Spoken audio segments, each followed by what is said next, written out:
C'est un événement aujourd'hui qui est organisé par l'association Coexister. La plupart d'entre vous, je pense, connaissent déjà l'association, mais pour en dire quelques mots rapidement, c'est une association qui promeut la cohabitation respectueuse interespèces, donc entre les humains et les autres animaux. Dans ce cadre, l'association a créé un sanctuaire où on accueille des animaux dits de rente, donc des bovins, des cochons, des moutons en particulier. Et donc au sanctuaire, on est amené à gérer assez régulièrement l'accompagnement à la mort des animaux. Moi, je suis Astrid Prévost, je suis chargée de développement pour l'association depuis un peu moins d'1 an maintenant. Et donc aujourd'hui, on est rassemblés pour parler de cette thématique avec un événement intitulé « Vivre la mort », parce que c'est une thématique qui nous tient à cœur. Ça nous tient à cœur d'apprendre vraiment des animaux. Et depuis 2022 notamment, il y a eu tout un cycle de différentes morts d'animaux, mais aussi d'humains, qui nous ont amenés à beaucoup réfléchir, à beaucoup apprendre. Et on s'est dit que c'était important d'en parler dans un cadre assez neutre pour pouvoir dépasser certains dogmes, certaines croyances sur la mort, qui est quelque chose qui nous arrive à toutes et tous, qu'on doit gérer aussi pour nos proches, ce qui est évidemment pas évident. Aujourd'hui, on a eu à cœur de réunir des personnes d'horizons complètement différents et qui, en même temps, ont pour point commun d'avoir côtoyé la mort de façon professionnelle. Et donc, je vais commencer par l'ordre dans lequel je vois les personnes. Donc, nous sommes avec Sophie Villaclara, qui est vétérinaire spécialisée dans les NAC, donc nouveaux animaux de compagnie, comme les lapins, les cochons d'Inde, les poules, les dindons. Sophie, donc, tu as exercé en France, en Espagne. Tu t'y connais bien également sur les chevaux. Alors même si, comme on disait tout à l'heure, tu ne les as pas accompagnés professionnellement à la mort, mais voilà, tu es très attachée aux chevaux également. Et donc, en tant que vétérinaire, forcément, tu es amené à devoir accompagner les animaux à la mort et à devoir accompagner également les humains des animaux à la mort. Nous sommes également avec Sarah Jolia. Donc, Sarah, tu es entrepreneuse directrice des pompes funèbres du Léman. Tu es présidente de l'association Humusation Suisse. Donc l'humusation, on y reviendra tout à l'heure, c'est un processus qu'on détaillera un petit peu plus. Et donc tu es très attachée à des valeurs écologiques que tu mets en œuvre également dans ton travail. Nous sommes également avec Stéphane Beau. Donc Stéphane, qui en plus d'avoir fourni la collation, est un ancien éleveur. Il a été éleveur pendant 17 ans. Et il a fait un virage à 180 degrés. Il s'est reconverti en boulanger pâtissier 100% végétal. Et donc, en tant qu'éleveur, il a été amené forcément à devoir gérer la mort des animaux, à la fois en les accompagnant à l'abattoir. Et en même temps, tu as également finalement accompagné la mort d'animaux, notamment ta vache réglisse, de façon naturelle. Et donc, on parlera de ce parcours-là et de ce que tu as pu vivre dans les différentes morts des animaux que tu as accompagnés. Et nous sommes également avec Virginia, donc Virginia Marcus, fondatrice et présidente de l'association Coexister. Virginia est éducatrice sociale de formation et elle a travaillé durant 1 an avant cela au Qatar dans une clinique vétérinaire où elle a dû gérer l'euthanasie de beaucoup de chiens et de chats. Et donc ça, c'est pareil, c'est quelque chose qu'on abordera également tout à l'heure, l'euthanasie, comment ça se passe, est-ce que ça se passe toujours bien ? Pour commencer, je voudrais vous demander à chacun et à chacune en une phrase, quelle est votre définition de la mort? En une phrase, la mort, une des étapes les plus naturelles de la vie. Voilà, une phrase. On va commencer comme ça. Alors moi, je vais donner cette phrase par rapport à l'élevage. C'était quand... Pour moi, la mort, c'était moi qui la décidais. Voilà. Ça, c'était avant. Voilà. Et pour moi, la mort, c'est un passage, c'est comme une naissance. Pour moi, dans mon métier, je dirais que la mort, c'est d'une certaine manière la possibilité de laisser l'animal se libérer de sa souffrance. Et deuxième question qui va plus s'adresser à Sarah et Virginia. Quels sont les dogmes et les fausses croyances usuelles que vous voyez autour de la mort? Qu'est-ce que vous pouvez dire de ces idées qu'on peut avoir sur la mort et qui ne sont pas forcément adéquates ou appropriées? Déjà, on ne croque pas le doigt de pied par un défunt. Donc ça, c'est déjà... on nous pose souvent la question. Donc non, Franchement, même si je devrais le faire, je ne le ferai pas parce que voilà. Et on a aussi, dû au terme en fait croque-mort. Parce qu'on voilà, on est des croque-morts et puis on nous dit tout le temps, bah voilà, c'est parce qu'on croque le doigt de pied. Non, en fait, le terme croque-mort, ça vient il y a longtemps en fait, à l'époque de la peste. Et en fait, on crochetait les morts en fait quand ils étaient malades en fait. Voilà, à cause des contagions. Dans les dogmes et les fausses croyances, je pense qu'il y a beaucoup de projections qui sont liées à notre espèce à nous, les humains, où on a quand même appris depuis des millénaires que la mort c'était aussi forcément de la souffrance, qu'après la mort il y a soit plus rien, soit le paradis, soit l'enfer, mais c'est quand même un peu flou. Et j'ai l'impression, en tout cas pour nous en tant qu'humains, que c'est très difficile d'imaginer ne plus exister, et imaginer que quelqu'un d'autre n'existe plus. Et c'est vrai que du coup chez les animaux c'est très différent, mais je vois en tout cas même chez les humains que j'ai accompagnés quand ils avaient des euthanasies à faire pour les animaux, c'est souvent un passage qui est presque plus difficile à vivre en tant qu'humain que pour l'animal lui-même quand c'est le bon moment. C'est vrai qu'aujourd'hui on va beaucoup parler de mort, mais on va surtout parler de mort quand c'est le bon moment pour la personne ou l'animal. On ne va pas faire un débat sur est-ce qu'il faut manger ou pas de la viande, je précise juste.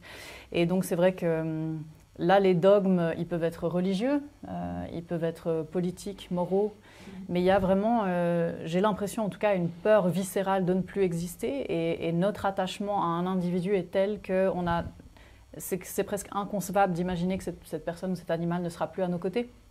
Donc il y a quand même, de mon point de vue, une forme d'appropriation de la relation qui est beaucoup moins présente chez les animaux quand même. Et je pense que là, il y a beaucoup de choses qui émergent, mais de notre propre peur à nous de ne pas pouvoir exister au-delà de ce qu'on aimerait, quoi. Donc en fait, ce serait au niveau des projections qu'on fait sur la mort qu'il y a beaucoup de dogmes, c'est ça? Oui, puis je pense quand même que je ne suis pas du tout une spécialiste des religions, mais il y a quand même une volonté de contrôler ce qui se passe avec la mort. Alors qu'en fait, chaque mort est complètement subjective et individuelle.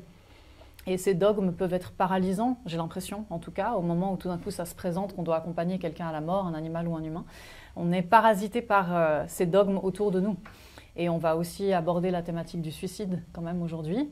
Et autour du suicide, vous n'êtes pas sans savoir qu'il y a énormément de projections, de limitations, de jugements aussi des personnes qui souhaitent faire ce choix. Et c'est là où ça me paraissait important aujourd'hui qu'on puisse en débattre pour remettre vraiment l'individu concerné au centre, au-delà des dogmes, quoi. Ouais. Et en parlant justement de subjectivité, ma prochaine question, c'est de savoir comment accompagner au mieux l'être qui s'en va.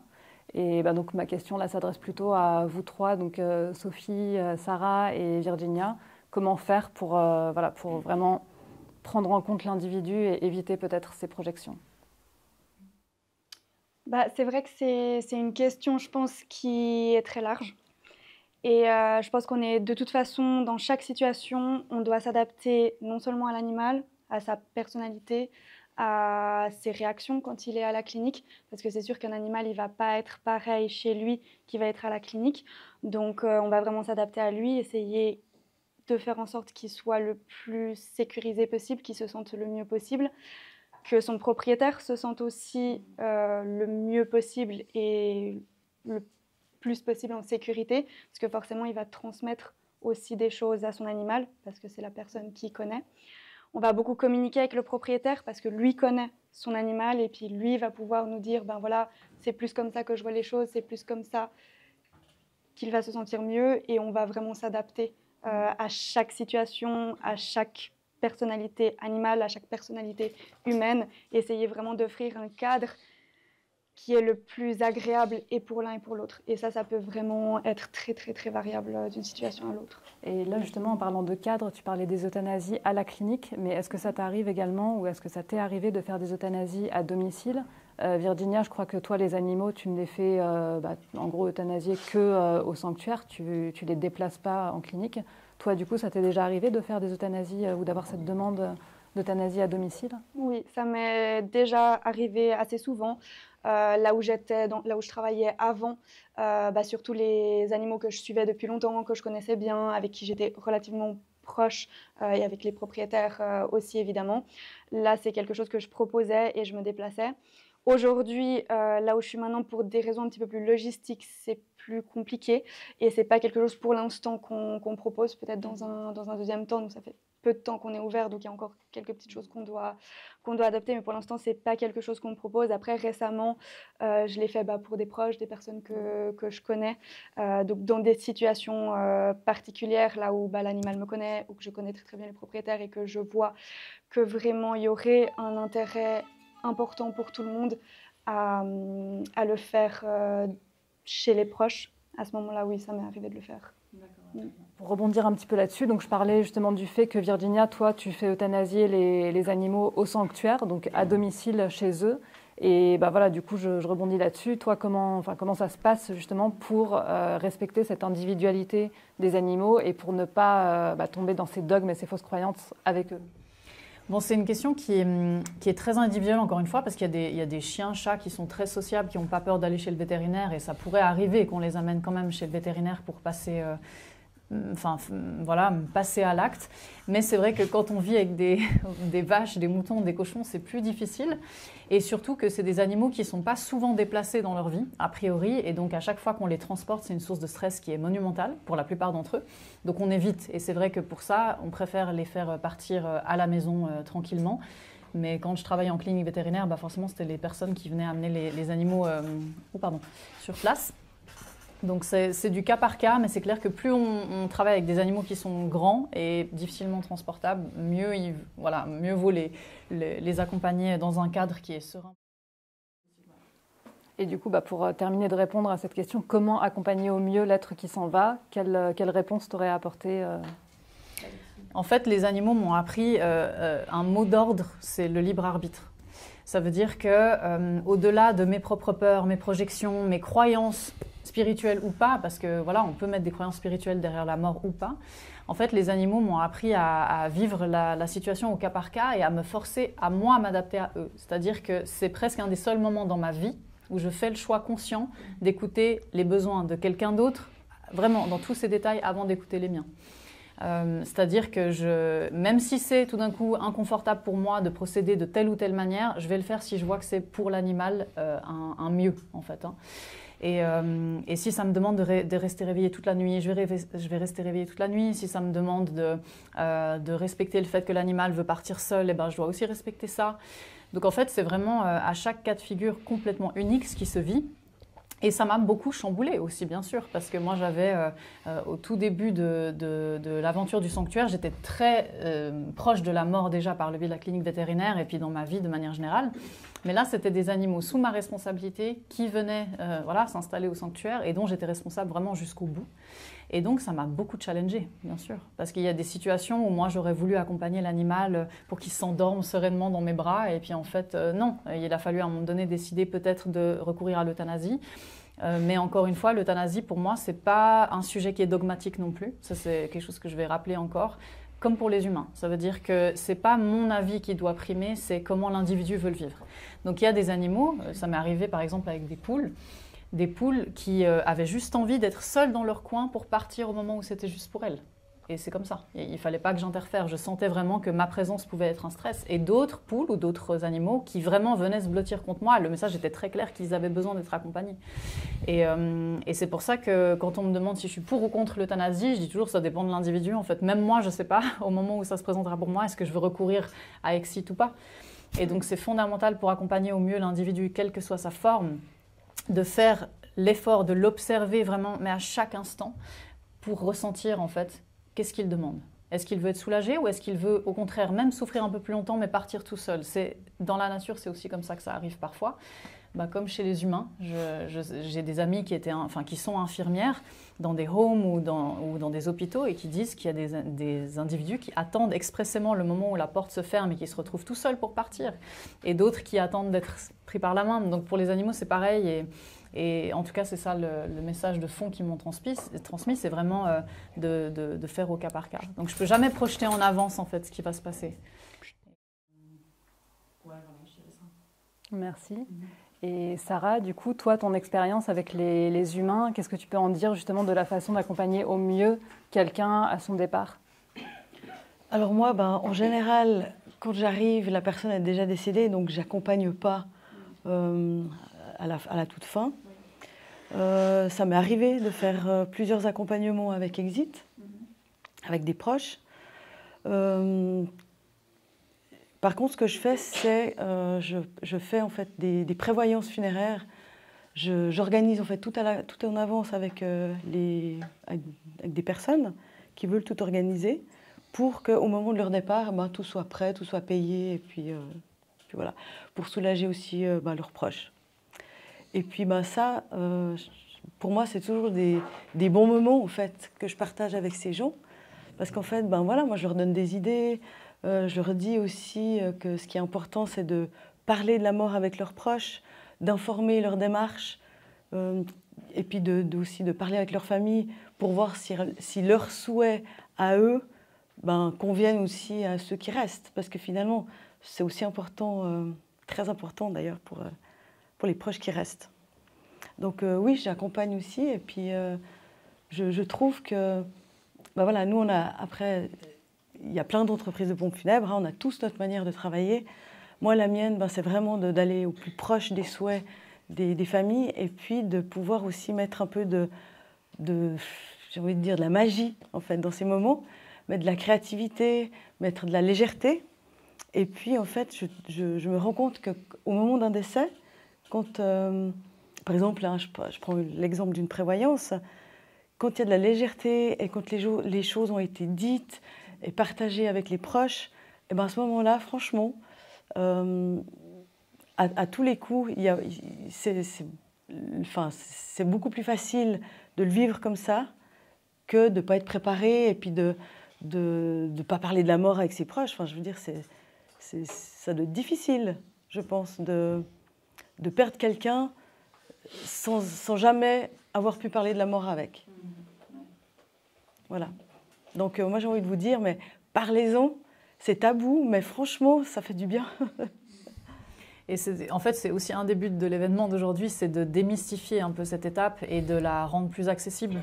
Et je parlerai peut-être un peu plus loin de comment les animaux gèrent le deuil, mais là aussi, ils ont beaucoup à nous apprendre, parce que ça arrive qu'il y ait des animaux qui dépriment quand un humain meurt, son humain meurt. Ça arrive qu'il y ait des animaux qui dépriment quand il y a un congénère qui meurt, mais la plupart du temps, ils s'en remettent beaucoup plus vite parce qu'en fait, ils ont pas les mêmes projections liées à la peur de plus exister comme nous, en fait. Et donc là, on a aussi beaucoup à apprendre. Ça nous remet un peu plus humbles, je trouve, en tant qu'humains, de croire que... Enfin, ça nous permet de nous rendre compte que, on n'existe plus, on n'existe plus. Il y a autre chose qui va se passer après, et les animaux, ils y arrivent vraiment très, très bien. Et juste avant, tu parlais de poules, Virginia. Et à propos des poules, à Coexister, il y a eu une poule qui était très très spéciale, qui s'appelait Priya. Et je vais vous lire un extrait du dernier livre de Virginia qui s'appelle « Ce que murmurent les animaux » sur Priya, et on pourra échanger ensuite dessus. L'âge moyen d'une poule qui n'est pas issue d'une lignée de sélection génétique intensive avoisine les 10 ans. Simone, une poule de race plus rustique ayant vécu au sanctuaire, s'est d'ailleurs éteinte de vieillesse après 11 années de vie, dans la quiétude la plus totale. Parallèlement, les poules dites d'engraissement ou de ponte ne dépassent que rarement les 3 ans, tant les manipulations génétiques ont transformé leur corps. Priya a donc décliné après une année passée à nos côtés. Son système immunitaire s'est affaibli, elle a perdu l'appétit, sa crête s'est décolorée et asséchée et son corps s'est imprégné d'une lourde douleur. Nous étions en 2020 et aucun vétérinaire contacté ne pouvait intervenir. « On ne soigne pas une poule, madame », m'a-t-on si souvent répété au téléphone. C'est un fait. Dans les élevages, on ne soigne pas les poules individuellement.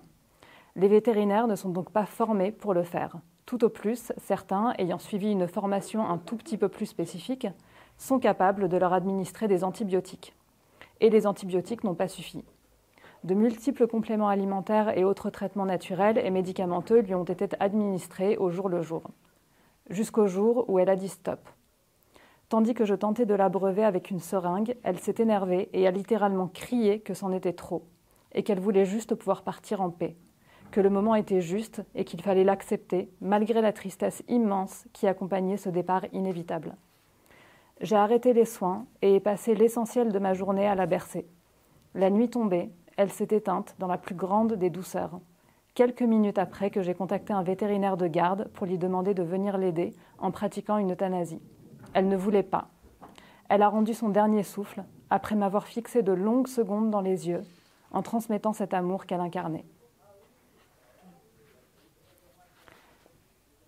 Donc ce passage sur Priya est très fort et il montre vraiment justement cette volonté de partir selon ses propres conditions. Qu'est-ce que ça vous provoque là comme ça? Qu'est-ce que vous pouvez en dire les uns et les autres?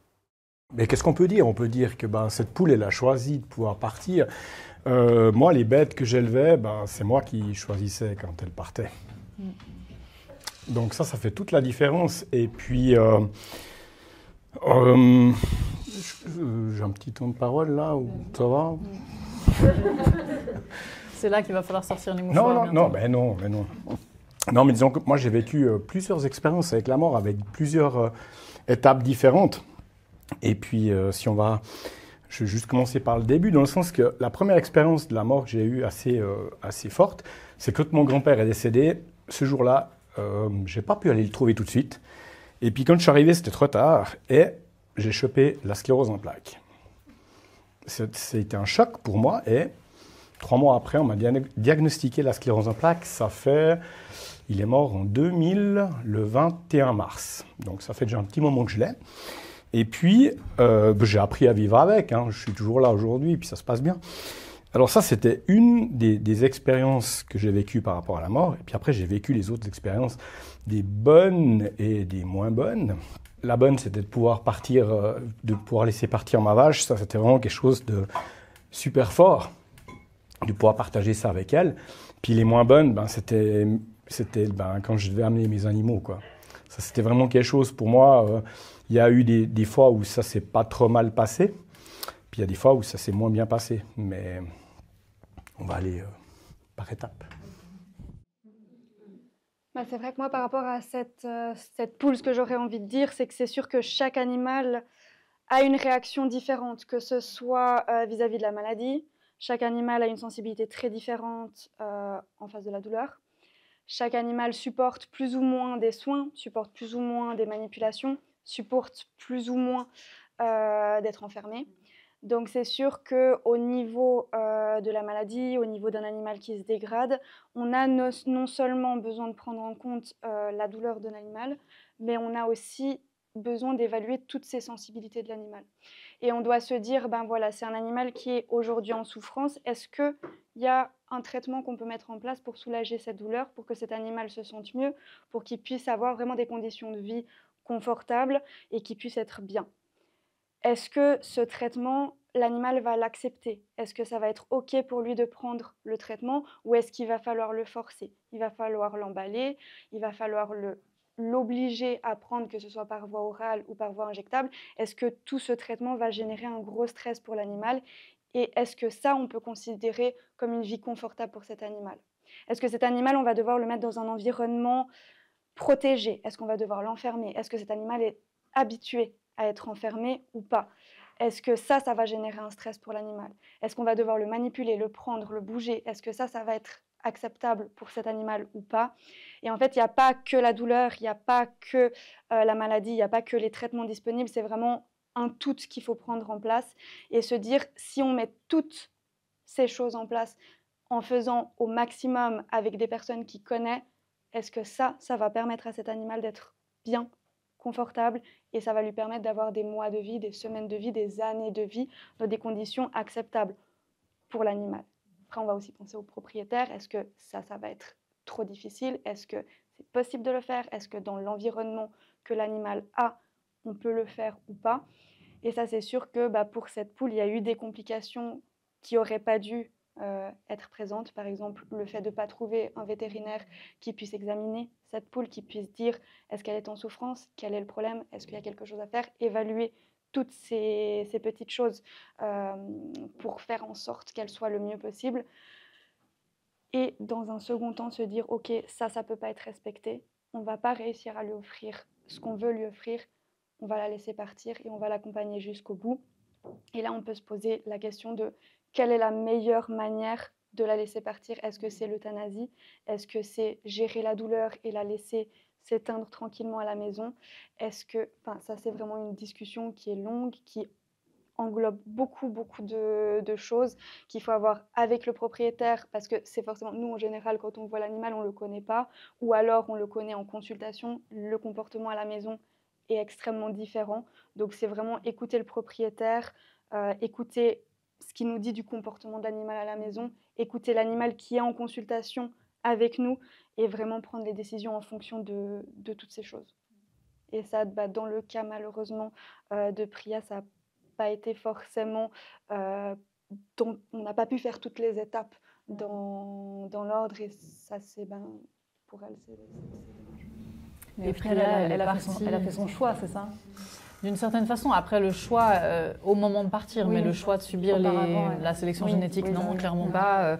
Le choix voilà, de vivre aussi peu longtemps, ça non. Mais au moment où elle a voulu partir, c'était comme ça, c'était vraiment à mes côtés. Mais ce que tu dis, c'est super important. C'est vrai, alors, juste pour précision, Priya, elle est décédée en 2020 et j'ai rencontré Daisy, donc ta collègue, genre 3 mois après. Et ça m'a tellement frustrée, tu vois, de me dire, ah purée, enfin je trouve une vétérinaire spécialisée qui aurait pu peut-être faire quelque chose, mais voilà. Mais c'est fondamental ce que tu dis parce que on a des fois des projections là aussi très dogmatiques sur le fait que pour qu'un individu soit heureux, il faut qu'il vive le plus longtemps possible, quitte à le bourrer de médicaments, etc., etc. Peut-être pour certains individus, bien sûr. Je fais toujours le parallèle avec quelqu'un qui serait diagnostiqué d'un cancer. Il y a des personnes qui vont vouloir faire une chimio, subir des traitements, aller à l'hôpital volontairement, le faire, et ils sont OK avec ça. Et c'est pas à nous d'interférer. Puis il y a des gens qui font le choix de dire OK, je laisse couler le cancer, pas de souci, on verra bien ce qui se passe. Et c'est pas à nous, en tant que proches, de mon point de vue, de dire ah non, tu devrais faire ou tu devrais pas faire une chimio. Et donc pour l'accompagnement à la mort, c'est la même chose. Il y a le traitement, la douleur, la souffrance, tout ça. Mais qu'est-ce que montre l'individu vraiment? Et en fait, je peux parler d'un exemple très concret qu'on a eu en fait avec Sophie. Il y a un des lapins qu'on avait accueilli au sanctuaire, qui était un lapin prévu pour l'abattoir, qui s'appelait Adil, qui est arrivé chez nous avec des gros problèmes respiratoires, enfin différentes bactéries, je ne me rappelle plus des noms, enfin bref, assez conséquentes. Puis on a mis en place des soins les premiers jours, semaines. Ensuite, ça s'est bien passé pendant 1 an et quelques. Et il a eu une récidive, donc je l'ai ramené refaire un test. Et il avait de nouveau ces bactéries qui avaient proliféré. Puis au moment où j'ai commencé à faire les soins à la maison, c'était un cauchemar pour lui. C'était un cauchemar. Vraiment, il ne supportait pas d'être touché, ce lapin. Vraiment, il ne supportait pas. Donc il vivait sa vie sereinement au sanctuaire, mais dès qu'il fallait le manipuler, c'était hors de question. Et donc, le traitement, c'était 2 fois par jour des antibiotiques pendant 1 mois. Donc, vous imaginez le truc, il a beau être petit et contenable, mais je devais l'emballer, le tenir de force pour le coup, pour lui mettre la seringue. Et à chaque fois, il me faisait presque une attaque cardiaque, quoi. J'avais l'impression vraiment, tellement il palpitait, il tremblait, etc. Puis j'ai appelé Sophie en disant, écoute, je suis désolée, mais je ne vais pas lui faire ce traitement parce que, en fait, c'est 2 fois par jour un stress tel que j'ai l'impression qu'il va me clapser entre les mains. Donc je préfère... Là, il n'y avait pas encore trop de symptômes, le laisser partir tranquille. Et il est parti un matin, tout d'un coup, il n'arrivait plus à respirer, il est parti en quelques minutes. Et j'ai pu vraiment le voir tout sereinement partir aux côtés de son petit pote Pema. Et puis tout était tellement serein.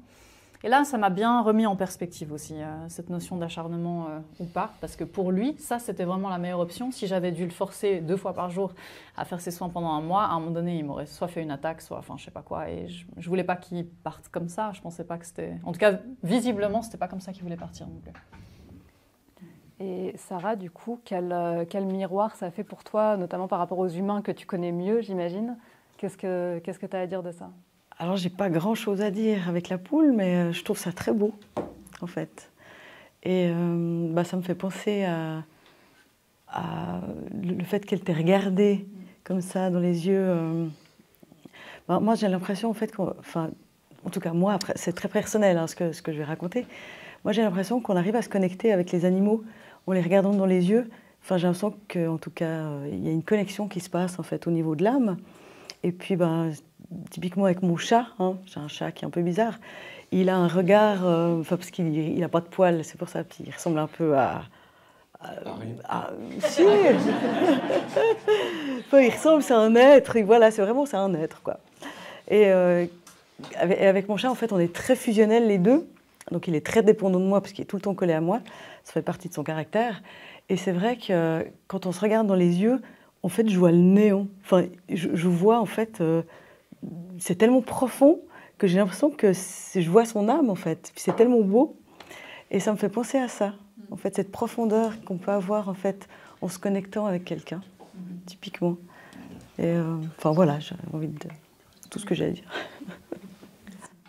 Et maintenant, pour parler justement du fait que certaines personnes ou certains animaux veulent partir d'une certaine façon, veulent l'euthanasie ou pas, il y a aussi la question de l'accompagnement. On en parlait un petit peu tout à l'heure. Voilà, le fait de vouloir absolument être avec la personne ou pas, c'est quelque chose qui est quand même très personnel. Et tu disais, Virginia, que toi, tu t'adaptes vraiment à 100% dans ce moment-là à l'autre personne qui est en train de partir. Qu'est-ce que tu peux dire justement de cette notion d'accompagnement ou pas? Peut-être que tu peux nous parler du cas de Maka, un petit cochon qui t'a beaucoup appris. Voilà. Oui, en fait, Maka, c'était un cochon nain qui est né au sanctuaire. Il est vraiment né dans mes mains. Sa maman, elle a donné naissance parce qu'elle était arrivée portante au sanctuaire. Et c'était la première fois que j'accompagnais une truie donner naissance. C'était juste magique comme expérience, vraiment c'était fou. Et avec ce cochon, Maka spécialement, il y a eu un lien très fort qui s'est créé parce que c'était comme si, d'une certaine façon, j'étais un peu la prolongation de sa maman.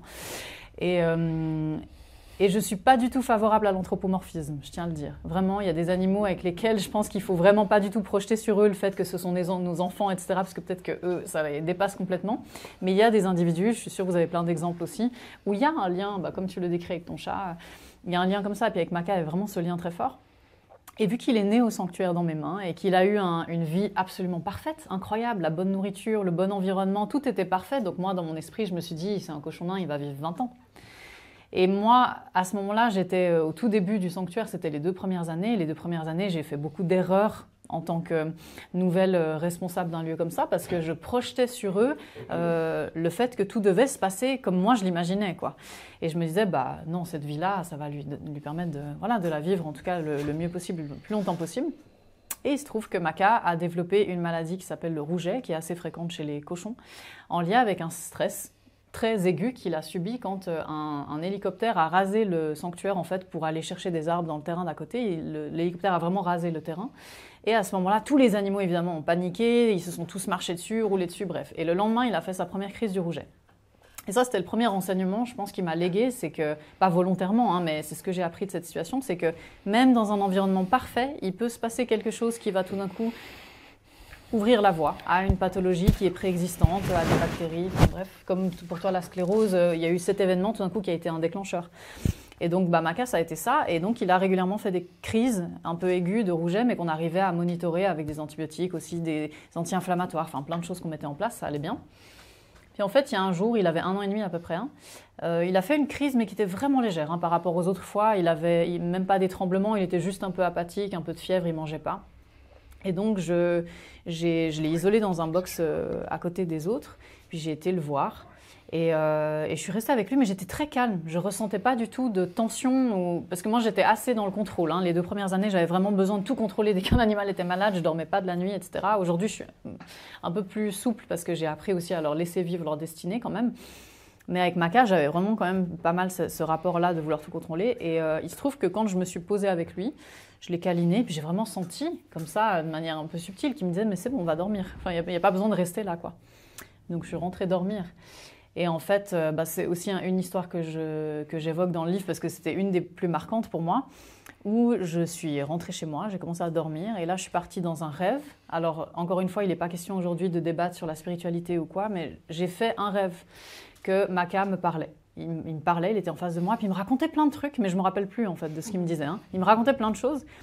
Puis d'un coup, dernière phrase, il me dit « Je suis née ici, dans l'amour, je ne me suis jamais sentie seule, merci pour tout. Aujourd'hui, je pars seule. » Et ça m'a réveillée vraiment comme si j'étais dans un cauchemar en fait.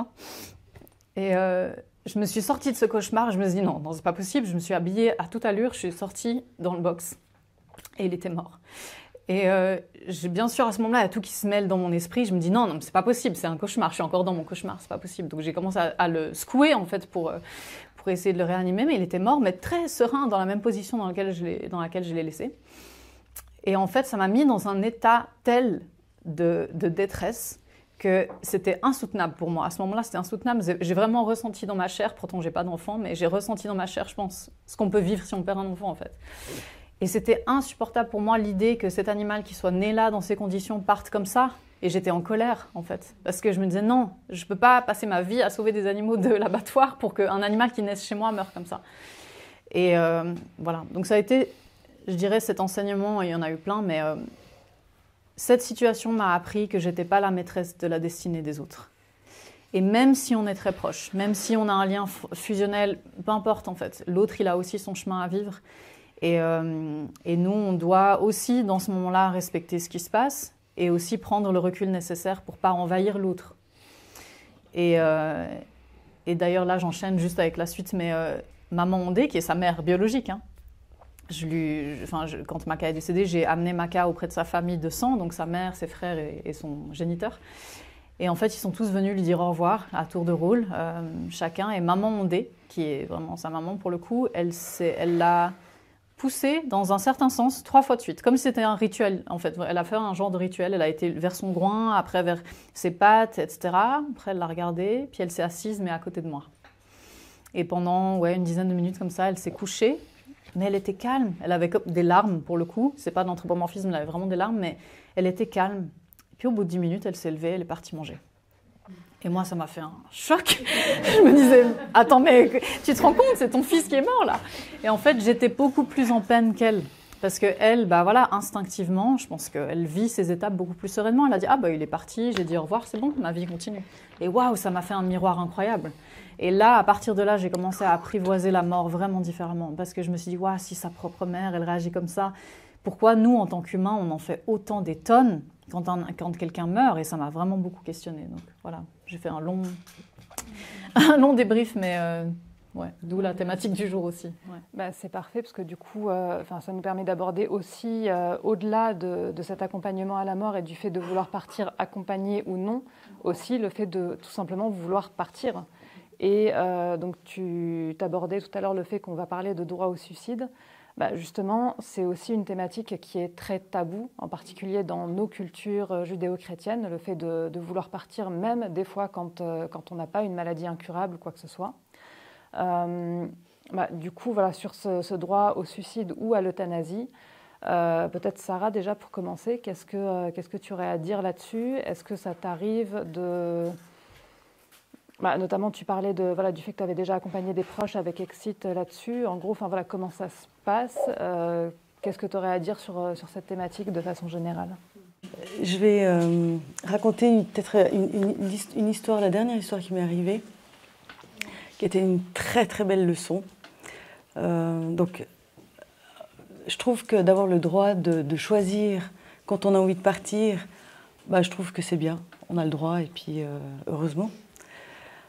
La dernière histoire qui m'est arrivée, c'était donc l'année passée. J'ai une dame qui vient, qui prend rendez-vous chez moi pour justement faire une prévoyance. Donc je la reçois et tout. Et puis cette dame, elle me dit qu'elle est en phase terminale, elle a une maladie, elle a plusieurs maladies auto-immunes et qu'elle organise tout en avance parce qu'en fait, elle habite avec sa mère et que sa mère ne veut pas, elle a de la peine en fait, dans le déni en fait avec sa maladie. Donc quand je vois cette dame, très très sympa, hein, on a discuté de plein de choses et tout. Et donc je lui pose des questions, on commence à faire la prévoyance et tout. Et puis à un moment, elle me dit, j'aimerais que ma cérémonie soit ce jour-là. Donc c'était, je ne sais plus, c'était au mois de novembre, je ne sais plus, ce jour-là. Et puis forcément que moi ça m'interpelle, puis je lui dis, mais vous avez décidé de partir avec Exit? Et puis là, elle me dit, non, je vais faire ça de mon côté. Et puis là, moi, franchement, je savais pas quoi dire. Et puis, j'étais un peu mal à l'aise. Je me suis dit, elle va se suicider, en fait. Puis, je n'osais pas trop lui parler de ça, quoi. Ou lui poser la question et de savoir comment elle avait prévu.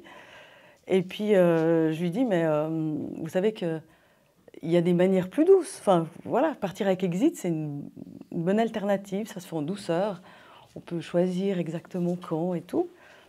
Et puis elle me fait, ben voilà, moi j'ai essayé, mais c'est beaucoup trop compliqué. Il me demande plein de papiers. Elle me dit, là j'ai plus l'énergie pour ça. J'en peux plus, enfin voilà. Et puis que sa maman n'est pas d'accord avec Exit, enfin voilà, avec leur culture et tout ça. Et puis bah moi ça me, voilà. Je me dis que bah voilà, c'est pas pour rien qu'elle est venue toquer à ma porte. Et bah moi je lui dis, bah moi je veux bien vous aider pour faire les démarches avec Exit.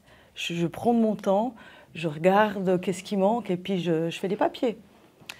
Et puis là, j'ai vu dans ses yeux de la lumière, quoi. Enfin, puis là, elle me remercie. Ah, mais c'est gentil, jamais personne n'a fait quelque chose pour moi. Enfin, voilà. Et puis là, je me suis embarquée dans un truc. Puis c'est vrai qu'il y avait une énergie hyper lourde avec cette dame. Elle portait un truc, mais tellement pesant que voilà, c'était très compliqué. Et rien que quand je regardais son dossier qui était sur mon bureau, dès que je regardais son dossier, ça me plombait. Et voilà, donc quand j'ai envoyé tous les courriers à Exit, je me suis dit, bah, c'est bon, j'envoie la patate chaude ailleurs, je me libère de ça. Et puis bah, finalement, bah, une semaine après, bah, la bénévole Exit me dit, bah, voilà, non, il manque des papiers, ça ne joue pas. Et puis moi, à ce moment-là, je me suis dit, c'est pas possible, hein. Et puis, bah, parce que j'avais déjà prévu aussi avec cette dame, bah, je lui ai proposé en fait, de pouvoir venir mourir en fait, chez moi. Je lui offrais en fait, une chambre pour qu'elle puisse partir dignement. Et donc voilà, j'ai pas pu malheureusement. Et quand je lui ai dit que ça ne jouait pas avec les papiers, parce qu'en plus, ils n'ont pas réussi à ouvrir la clé USB. Après, ben voilà, moi, je n'avais pas ouvert la clé USB parce que ça ne me regarde pas, son dossier. Enfin là, je ne voulais pas regarder. Mais quand j'ai reçu la clé en retour, ben voilà, avec mon collègue, on a essayé de l'ouvrir et tout, puis en fait, on n'arrivait pas. Et puis, ben, je dis à la dame, ben voilà, votre clé USB, on n'a pas réussi à l'ouvrir, il manque des papiers. Et puis, c'est là qu'elle me dit, ben voilà, je vous avais dit que c'était compliqué. Et voilà. Et puis, à ce moment-là, quand elle m'a dit, mais écoutez, merci pour tout. Puis ça a duré des semaines, hein, en tout cas 2 mois. Enfin voilà, puis c'était très pesant. Moi, c'était vraiment très, très compliqué. Je pense que c'est la situation la plus compliquée que j'ai eue jusqu'à maintenant. Et bah là, elle m'a dit, bah, merci pour tout, vous inquiétez pas, je vais rester sur mon plan de départ. Et puis bah, moi, là, quand elle m'a dit ça, j'étais hyper mal. Parce qu'en fait, je me suis dit, mais en fait, elle va se suicider. Bah, je savais, hein, enfin, je veux dire, voilà. Je ne savais pas quand, je ne savais pas où. Et le fait que je le sache, je me suis dit, mais je fais quoi? Est-ce que j'appelle sa mère? Non, je ne peux pas, parce que de toute façon, sa mère n'était pas au courant. Est-ce que j'appelle qui? La police? Est-ce que j'appelle, je ne sais pas, moi, un hôpital psy? Enfin, à qui est-ce que je demande enfin, voilà, une réponse ou de l'aide, quoi? Et franchement, ça a été très compliqué. Donc j'ai appelé, heureusement que bah, dans le milieu funéraire, je connais quand même pas mal de monde. Donc j'ai appelé 2-3 connaissances, enfin 2-3 personnes avec qui je collabore, dont la médecine légale, dont le médecin légiste, la police scientifique, enfin, voilà, pour leur demander qu'est-ce que je fais. Est-ce que je risque quelque chose de savoir que cette personne va mettre fin à ses jours, d'avoir fait la prévoyance et de rien faire? Et puis, en fait, on m'a dit, ben non, vu que j'ai fait les démarches administratives avec Exit, que j'ai tout préparé, ben ça m'a, en fait, libérée. Enfin, voilà, je risquais rien.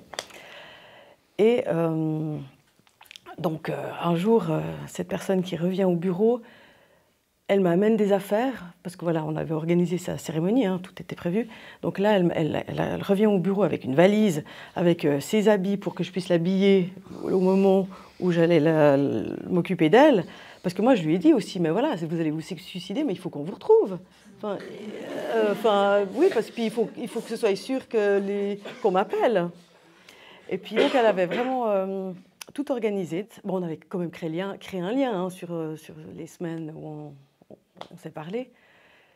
Ben, quand elle m'a donné ses affaires, elle m'a dit, ben voilà, demain, qu'est-ce qu'elle m'a dit? Demain, je déconnecte tout.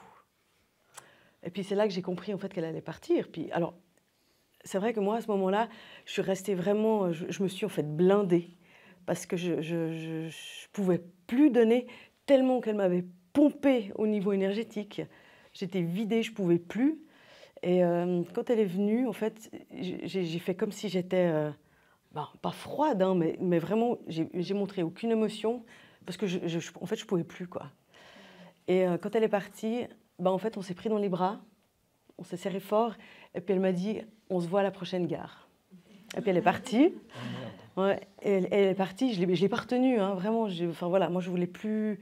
Enfin, j'ai laissé faire les choses. Et quand elle est partie, je me suis effondrée, j'ai pleuré tout ce que je pouvais. Et je me suis dit, bon, demain, la police va m'appeler, quoi. C'est sa maman qui m'a téléphoné pour me dire, voilà, elle a été retrouvée, elle est dans le coma. Puis là, moi, je me suis dit, oh non. Et puis là, je me suis dit, non, c'est pas possible, quoi. Et puis en fait, elle a été dans un hôtel faire un spa. Et puis voilà, en fait, elle avait déjà tout organisé. Et voilà, j'ai essayé de rassurer sa maman qui était en larmes et tout ça. Et puis, 10 minutes après, c'est la police qui m'appelle pour me dire, voilà, on vous appelle, il y a quelqu'un qui est décédé, on a besoin de vos services, on a vu qu'elle avait tout préparé avec vous. Et puis là, j'ai dit, mais écoutez, je suis vraiment désolée, mais je ne vais pas pouvoir venir. Parce qu'en fait, j'ai pas pu, en fait, je ne pouvais pas, j'avais pas envie de la voir, j'avais pas envie de voir comment elle avait fait. Et j'ai dit, voilà, je m'en occuperai après, mais là, c'est pas moi qui vais aller la chercher là où elle est. Parce qu'en théorie, c'est toi qui aurais dû aller sur place, c'est ça? Alors, comme c'est une mort violente, en fait, on a un tournus avec plusieurs pompes funèbres de la région. Donc, c'est la police qui appelle à tour de rôle, en fait. Et donc, là, j'aurais dû aller, vu qu'elle a apparemment laissé une carte avec, un petit mot avec voilà, mes coordonnées. Puis là, j'ai expliqué au policier que je la connaissais, que je n'avais pas la force de venir. Donc, il a tout à fait compris, hein. Donc, c'est une autre pompe funèbre qui a été. Et c'est ensuite, voilà, j'ai demandé à la personne qui a été la chercher de l'autre pompe funèbre comment elle était. Et puis, cette personne m'a dit, elle n'avait pas l'air du tout sereine. Puis j'ai demandé comment elle avait fait. Elle m'a dit, je ne sais pas, elle était par terre. Je passe les détails. Donc, je pense qu'elle a pris des médicaments. Enfin, voilà, elle a fait... Je ne sais pas du tout ce qui s'est passé, et puis j'en sais rien.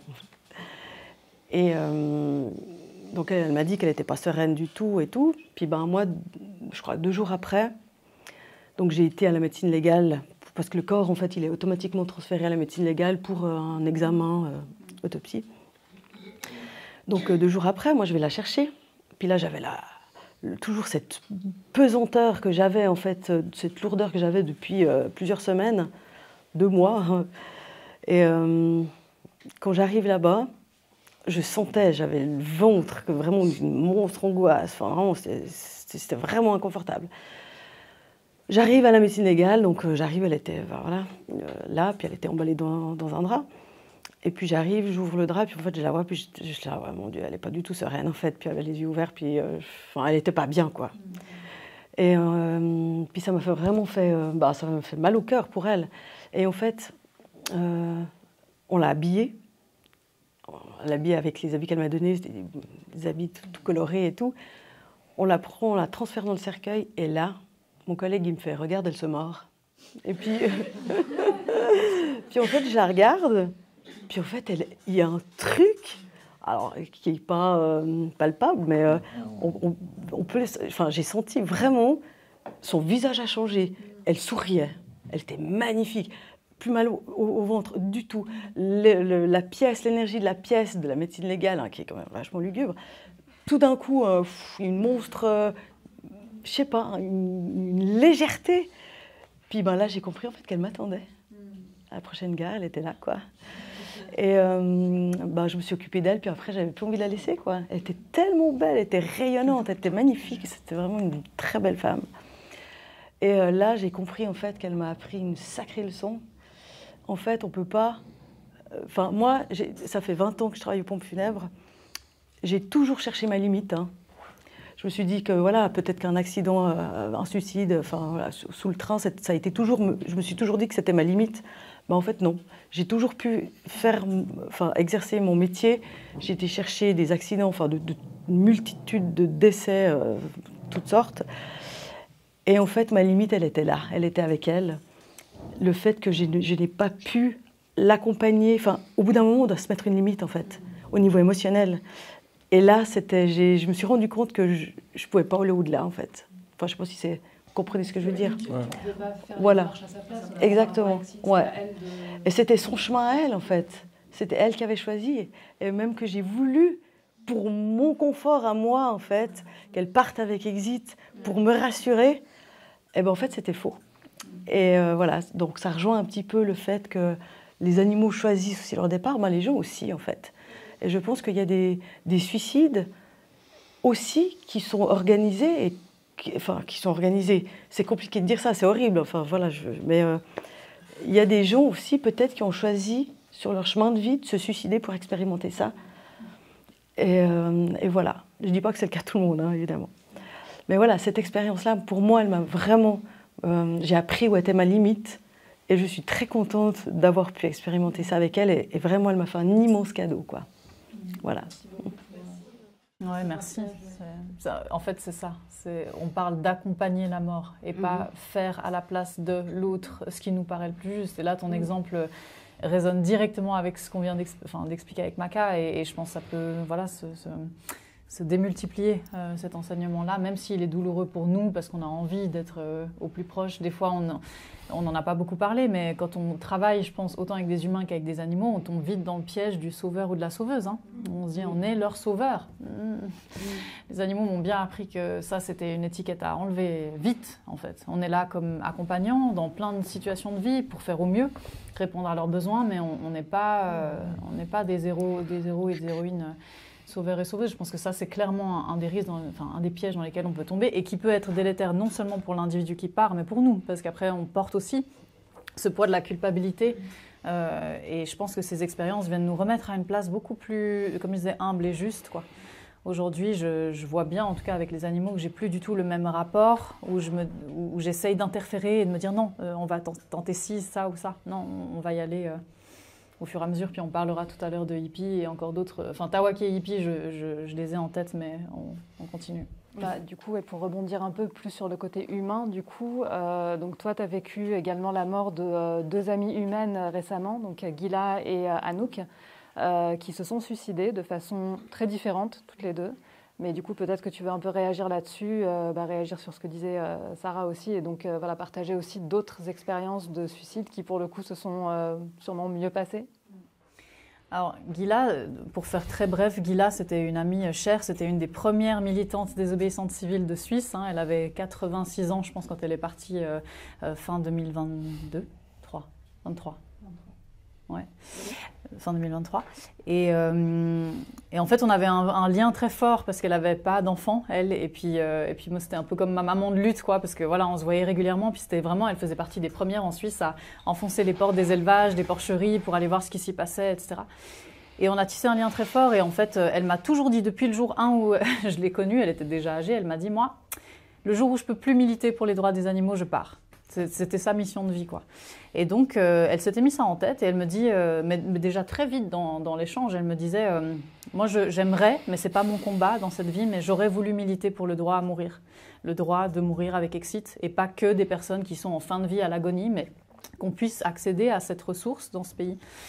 Et donc, quand elle a commencé à décliner avec sa santé, elle m'en a parlé vraiment à chaque fois qu'on se voyait et qu'on parlait au téléphone. Elle me disait, il faut que tu saches que je suis en train de préparer ça. Je n'ai pas la date parce que j'attends encore de ressentir quand c'est le bon moment. Mais je vois que là, je commence à peiner parce qu'elle voulait tout le temps faire des dénonciations au service vétérinaire. Tout le temps. Dès qu'elle voyait une situation, elle appelait le service vétérinaire. Je pense qu'il doit avoir un dossier avec elle hallucinant. Quand elle a vu que ça lui prenait trop d'énergie, d'aller tout le temps sur place, vérifier si un chien avait pu sortir de sa cage, etc., elle a commencé à me dire non, là, je peux plus.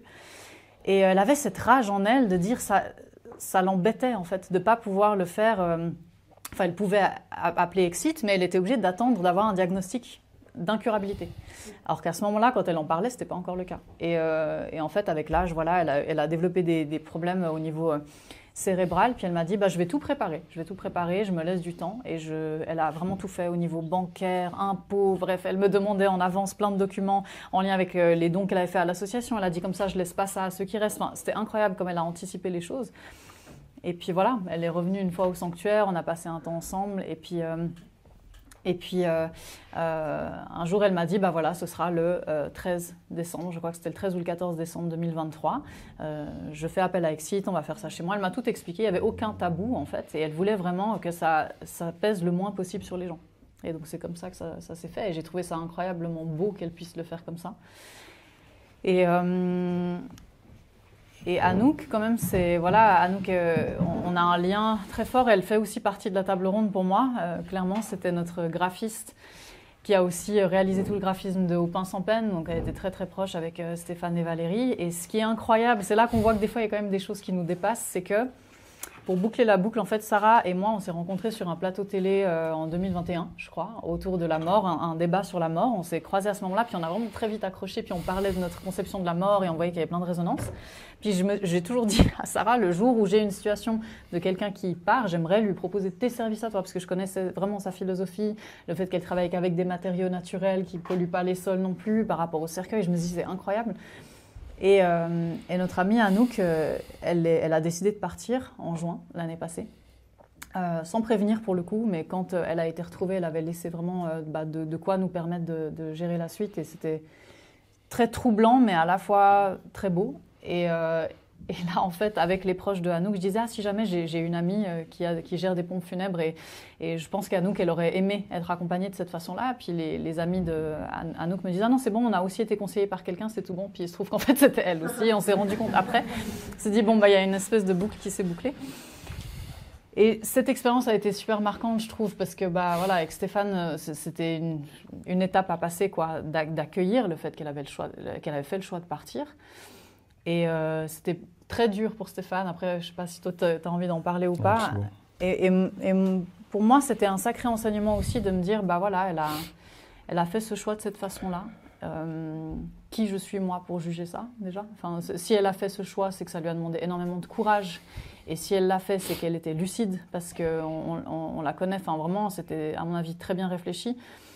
Même si, bien sûr, qu'il y a de la tristesse, de l'émotion, et puis un bout d'incompréhension, il y a un bout où moi, ça m'a vraiment appris le respect le plus total dans ce genre de situation. Je me dis, mais t'imagines le courage que ça demande à quelqu'un de faire ça? Donc, en quoi est-ce qu'on se permettrait de juger ça? Moi, c'est vraiment ça qui m'a marquée. Parce que plus jeune, j'avais eu des amis dont le père s'était suicidé. Et je me rappelle le nombre de personnes qui interféraient, enfin, qui jugeaient ce choix, en fait. Qui disaient, ouais, mais c'est lâche, etc., puis égoïste. Puis là, tout d'un coup, je me dis, ouais, non, mais ça demande un courage incroyable. Et puis, en fait, c'était magnifique parce qu'on a pu organiser une cérémonie d'adieu, justement, au sanctuaire. Et c'était incroyablement beau qu'elle ait contribué au sanctuaire et qu'elle ait pu, d'une certaine façon, faire ses au revoir, et puis nous, on ait pu lui dire au revoir dans ce contexte. Et ça, on en parlera un peu après aussi de cette thématique-là, mais je trouvais ça en fait magnifiquement beau. Et quand on a été la voir aussi à la morgue, Sarah l'avait... Enfin voilà, j'arrive pas à décrire tellement c'était beau, toute cette mise en place qu'il y avait eu pour elle, il y avait tellement de douceur, et ça m'a vachement émue. Puis là, pour le coup, elle était super sereine. Enfin, moi, c'est comme ça que je la sentais. Donc, ça m'a beaucoup appris, ça aussi, où je me dis, on n'est personne pour juger, en fait, ce choix, quoi. On peut accompagner, on peut répondre à des questions, on peut essayer de voir s'il y a peut-être des pistes, mais en même temps, j'ai l'impression qu'il y a des personnes qu'on connaît qui ont parfois des pensées suicidaires et qui disent que c'est lourd pour elles quand elles expliquent qu'elles ont envie de partir, puis que les proches disent « Non, mais attends, t'as pas testé ça, puis ça, et puis attends, mais t'es sûr, tu te rends compte, qu'est-ce que tu vas laisser derrière ?» Puis pour la personne, c'est déjà tellement lourd à porter comme choix que là, vraiment, je me suis dit, waouh, je pense que si ça s'était présenté à moi, j'aurais pas voulu interférer comme ça. J'aurais essayé d'accompagner et puis de respecter au maximum. Ouais, enfin, c'est pas facile, mais je pense que c'est un effort qu'on doit faire nous, parce que nous, on porte moins de douleur que la personne en question, je pense. Du coup, j'ai envie de te parler de Tawaki. Est-ce que tu peux nous expliquer un peu qui était ce cheval, et comment s'est passé son décès? Est-ce que toi, ça t'a enseigné également? Tawaki, c'est un cheval que certains d'entre vous ont vu au sanctuaire. Je pense que c'était un cheval qui est arrivé au sanctuaire avec une maladie de la peau qu'on appelle des sarcoïdes. Donc il avait des tumeurs, comme des tumeurs en fait apparentes partout sur la peau. Et c'est un cheval qui portait sur lui une lourdeur, et vraiment une lourdeur de vivre en fait. J'ai toujours ressenti ça chez lui, et en même temps il était très sage et très ancré, mais à la fois complètement paniqué au moindre geste ou à la moindre attitude de quelqu'un. C'est un long parcours qu'on a avec Tawaki aussi, mais en fait, à un moment donné, il m'a fait comprendre qu'il voulait partir. Vraiment, il m'a regardé dans les yeux, il me parlait de plusieurs manières différentes, et c'était « je veux partir » en fait. Et je vais te montrer le prochain signal. et il faudra que tu m'accompagnes parce qu'en fait, c'est une maladie de la peau, donc c'est pas ça qui tue l'animal. Par contre, ça peut être très inconfortable. Et puis, depuis quelque temps déjà, ces sarcoïdes avaient des racines qui touchaient les parois de ses intestins, donc ils faisaient des coliques régulièrement. Vous voyez ce que c'est des coliques chez les chevaux, c'est très douloureux. Et donc, 3 coliques, 4 coliques, 5 coliques. Et le message, c'était un peu, prochaine colique, il faut me laisser partir maintenant, hein, parce que c'est trop de douleur. Et un jour, il a fait une colique, et j'ai vraiment compris le message très net que c'était là qu'il fallait l'accompagner à la mort. Et donc, j'ai voulu bien faire. À ce moment-là, j'ai appelé le vétérinaire pour qu'il vienne, mais j'ai aussi appelé toutes les personnes proches de Tawaki pour venir, qu'on puisse le faire partir, en fait, ensemble. Grave erreur. Parce que autant j'avais vraiment compris son message et puis il y avait un lien de confiance, puis il avait aussi confiance dans le vétérinaire, autant j'ai pas mesuré que pour certaines personnes qui seraient là, en fait, c'était trop difficile à vivre et elles allaient essayer d'interférer. Et le fait est qu'elles ont essayé d'interférer et moi, à ce moment-là, j'étais dans une phase où je me suis dit, ok, j'ai peur, je pense, d'être jugée de ça. Et donc j'ai, par peur d'être jugée, c'est mon erreur, je l'ai pas fait euthanasier. On l'a soigné avec sa colique et il m'en a voulu pendant des semaines. Pendant des semaines, je pouvais plus l'approcher. C'était vraiment, mais genre... C'était comme s'il me disait, je t'ai mis le message devant les yeux, qu'est-ce que tu as fait, tu vois. Et donc pendant des semaines, il n'a plus voulu être en lien. Bref, il a fallu attendre de nouveau quelques temps. Et à un moment donné, il s'est replacé devant moi et j'ai vraiment compris à ce moment-là que c'était ce moment-là. Et là, j'ai téléphoné à Stéphane et j'ai dit, ok, cette fois, on va le faire partir, mais je vais être seule avec le vétérinaire. Et c'était un moment absolument magique parce que c'est un cheval qui avait peur des vétérinaires, hein, qui était très réactif, qui avait été lourdement battu, maltraité, violenté de toutes les manières possibles. Donc lui, dès qu'il fallait le contraindre, c'était l'horreur. Et en fait, là, c'est lui qui est venu presque mettre sa tête pour que je lui mette son licol. Et quand j'ai appelé le vétérinaire, ceux qui sont déjà venus au sanctuaire, vous voyez, on est juste après une route dans la forêt. Et en fait, je pense 5 minutes avant que le vétérinaire arrive, Tawaki, il a tourné sa tête en direction de la route, en fait, et il est venu se placer devant le portail pour accueillir le vétérinaire. J'ai encore les frissons d'en parler parce que c'est un cheval, à l'époque, quand on devait lui faire certains soins, il partait mais à l'autre bout du parc et c'était vraiment très difficile. Et là, vraiment, il est venu en fait accueillir le vétérinaire et puis on a pu le faire partir vraiment le plus sereinement possible. Mais il y a le concret, pratique du terrain, je pense qu'on peut aborder ce sujet maintenant. Ça, c'est la partie mystique et magnifique qu'on peut vivre avec un animal de cette taille, de se dire, ok, il est parti au parc, dans le sanctuaire qu'il connaît, etc. On fait quoi du corps après ? Et vu que c'était une situation que je préméditais déjà depuis un moment, parce que je voyais que ce cheval voulait partir, je me suis dit, ok, on fait comment ? Parce que moi, tout ce que je sais, c'est qu'il y a l'équarrissage, qui est souvent lié à un abattoir, donc un endroit où on va amener des corps d'animaux dits de rente, morts, on les met dans une benne, ils vont être incinérés ensemble. Puis je me suis dit, mais ok, ouais, il va falloir organiser ça, quoi. Parce que crématoire pour les chevaux, ça existe, mais c'est des milliers et des milliers de francs. Je me suis dit, est-ce que c'est vraiment ça qu'on va mettre en place ? Est-ce que cet argent, on ne devrait pas le garder pour les animaux vivants ? Enfin, j'ai commencé à me faire plein de réflexions. Et là, on s'est organisé avec Stéphane et un agriculteur du village. Et puis, on a organisé la suite, quoi. Donc, la nuit, Tawaki est resté sur le terrain, je l'ai bâché pour que les autres puissent venir lui dire au revoir. Ça a été tout un rituel aussi. Je l'ai bâché, puis le lendemain, je l'ai débâché pour pouvoir le charger. Et là, je me suis aperçue que des renards étaient venus, en fait, le grignoter déjà à plein d'endroits. Et j'en parle aussi dans le livre parce que je pense que la mort doit aussi être démystifiée avec ça, parce qu'on pense toujours que tout d'un coup, paf, l'humain est mort et justement on appelle des pompes funèbres, elles vont se charger de tout le, entre guillemets, le sale boulot. Puis nous, on n'a que les bons souvenirs de l'image de l'individu. Et en fait, au sanctuaire, on est obligé de faire front, faire face à ça. Et aujourd'hui, j'ai appris à voir ça comme un cadeau, en fait. C'est vraiment une opportunité forte, je trouve, que de vivre ça jusqu'au bout. Ça nous permet vraiment de comprendre tout le processus et puis de justement, comment dire, pas idéaliser, mais pas non plus dramatiser cet acte. Parce qu'en fait, du moment où il était mort, il y avait, je ne sais pas comment dire, il y a quelque chose de moins dramatique, en tout cas pour moi, à ce moment-là. Et on l'a chargé avec Stéphane et cet agriculteur dans la benne. Et en fait, après, je laisserai Stéphane conclure parce que je trouve que ce moment qu'on a vécu ensemble, il était fort pour plein de raisons. On l'a amené à l'équarrissage. Et là, Stéphane, il roule, il me dit « Ok, stop, moi, je ne peux pas aller devant l'abattoir, en fait. » Moi, c'était l'abattoir... C'était pas l'abattoir, c'était le... L'équarrissage, la benne. C'était l'équarrissage, ouais. Ils me disent « Moi, je vais verser, je ne peux pas. » Alors que c'était lui qui était éleveur. C'est ça que je trouvais ça fou, en fait. Et donc, j'ai été jusqu'à vraiment devant la porte. Et puis, on a déchargé Tawaki. Puis Tawaki, c'était un cheval très, très grand. Et en fait, dans ces moments-là, des fois, un peu comme tu racontais, Sarah, il y a des fois même des moments qui deviennent drôles, tellement c'est absurde ce qui se passe. Et en fait, la tête de Tawaki passait pas dans la benne, donc à chaque fois, elle ressortait à chaque fois, donc je devais à chaque fois porter sa tête contre moi, la remettre dans la benne. Puis moi, je fais ça de façon très, je suis très concentrée en fait dans ces moments. Je vais pas m'apitoyer sur ce qui se passe, je fonds pas en larmes, je suis concentrée, je suis dans ma mission en fait. Du coup, voilà, finalement, on l'envoie dans la benne d'équarrissage, puis je me retourne, puis là, Stéphane, il me regarde, il me dit « Mais t'as du sang de la tête aux pieds, Ginia !» Donc, et lui, il a failli verser, en fait. Et c'est là que je me suis aperçue, en fait, une des missions du sanctuaire, c'est aussi ça. C'est d'aller vraiment jusqu'au bout. Parce que moi, à ce moment-là, j'ai même pas réfléchi une seconde. C'était même pas une option dans ma tête de déléguer cette étape, en fait. Je voulais aller jusqu'au bout avec ce cheval, au vu de tout ce qu'on a vécu ensemble. Et je me suis dit, j'ai envie de lui offrir ça, en fait. Quand je dis jusqu'à la dernière minute, c'est jusqu'à ce que la benne d'équarrissage, enfin, que la porte soit refermée. Peu importe, en fait, si j'ai du sang, du pu, des tumeurs de la tête aux pieds, pour moi, c'était un cadeau qui était nécessaire. Et même, ça m'a permis à moi aussi de boucler la boucle dans mon deuil. Mais pour toi, c'était peut-être plus confrontant ce moment-là, en fait. Bon.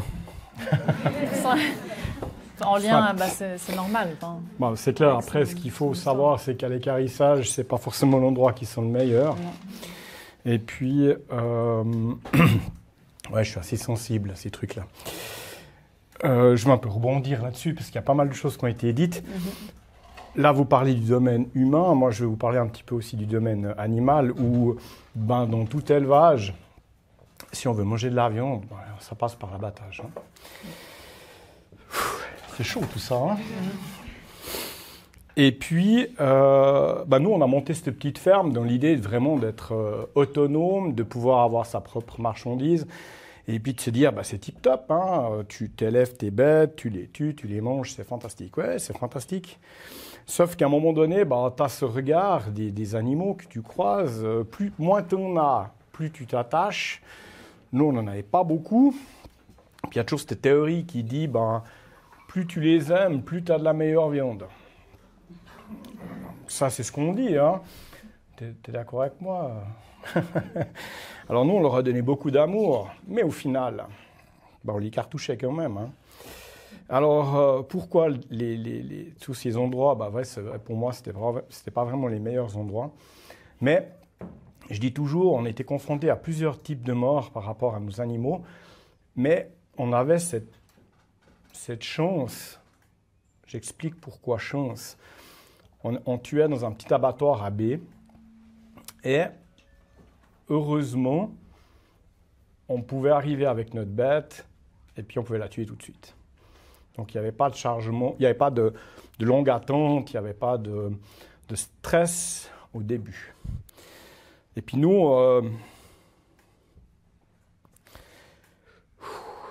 on avait toujours un rituel, c'était que j'amenais ma bête au licol, le boucher arrivait, on la tuait, je la tenais, je décrochais la cloche et je repartais avec la cloche.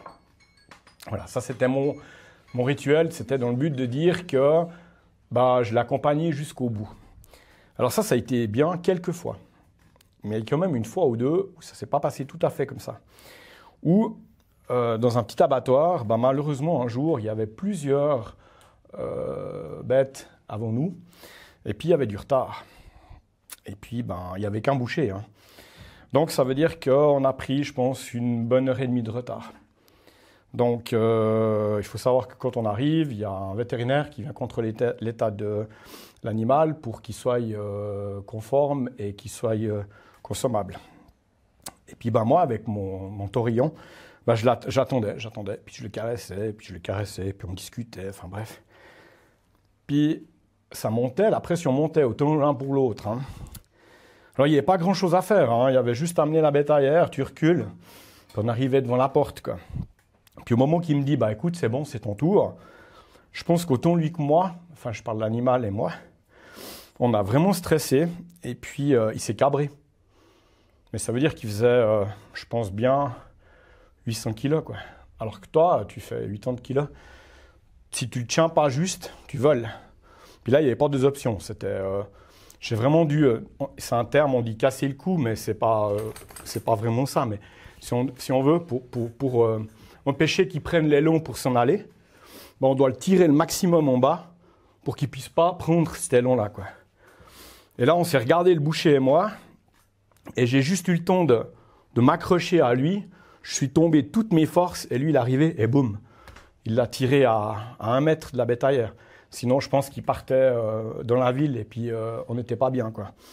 Donc ça, c'était un des premiers phénomènes qui m'a beaucoup troublé, parce que franchement, mon but, c'était pas du tout qu'ils finissent comme ça, hein. Mon but, c'était qu'ils finissent tranquilles, et puis qu'on puisse l'accompagner correctement. Donc là, ça ne m'avait pas vraiment plu. Et puis, le deuxième phénomène, c'était quand ce petit abattoir de baies était surchargé, ils nous envoyaient au gros abattoir à Claron, chez Lipka. Et puis là-bas, c'était plutôt les cochons. Puis nous, on avait tendance à faire des cochons qui étaient un petit peu trop grands, parce qu'on les élevait longtemps. Et puis, du coup, ils ne passaient pas dans la chaudière quand c'était à baie. Donc, il fallait aller absolument à Claron. Puis à Claron, vu que c'est un petit peu plus technique, c'est 300 porcs à la fois qui sont liquidés. Et il y a une fosse. Toi, tu arrives avec ta bétaillère, tu as une fosse, tu les décharges, ils descendent. Puis après, ils ne peuvent pas remonter. C'est pour des questions de sécurité, pour éviter que tout d'un coup, ils s'échappent et puis que ce soit le merdier, quoi. Il faut les tuer de bonne heure. Alors, on les avait chargés, tout. Puis on est arrivé là-bas, je pense. Enfin, je dis on, mais j'étais tout seul. Ouais. Enfin, je suis arrivé là-bas, c'était peut-être vers les 5 heures, quelque chose comme ça. Puis j'ai déchargé 6 cochons, puis il y avait 2 énormes portes, et il y avait à peu près un espace comme ça pour ouvrir les portes, et puis j'entends pour pas que ça frotte par terre. Alors j'ai déchargé mes cochons, les gars les ont notés, tac, tac, tac. Puis quand on a fermé les portes, il y avait 300 porcs, il y en avait 3. Puis les 3, c'était les miens. Puis ce qu'il faut comprendre, je pense que c'est un peu comme Virginia quand elle parle de ses animaux. Moi, quand je vais chez elle, je ne les connais pas tous. Hein. Ces moutons, je ne reconnais pas. Je vois des moutons, mais je ne sais pas vraiment qui est qui. Elle saura exactement dire qui est qui. Moi, je peux vous dire que les 3 qui gueulaient, je savais que c'était les miens, quoi. Alors, tu n'as pas 36 solutions. À l'abattoir à Claron, quand tu amènes des bêtes vivantes, elles repartent toutes mortes. Tu n'as pas le droit de repartir avec ta bétaillère puis dire, écoutez, j'ai changé d'avis, je les reprends. C'est exclu. Et puis même si tout d'un coup, tu as 2 bêtes puis tu n'en aurais qu'une à tuer, l'autre, elle y passe aussi, quoi. C'est des normes sanitaires. C'est impossible de rentrer avec des bêtes vivantes, de ressortir avec des bêtes vivantes, quoi. Donc moi, je savais que je ne pouvais pas les récupérer, donc j'ai fermé la bétaillère, je suis reparti. Puis là, je dis, mince, c'est terminé, quoi. Ça, c'est quelque chose que je peux plus gérer.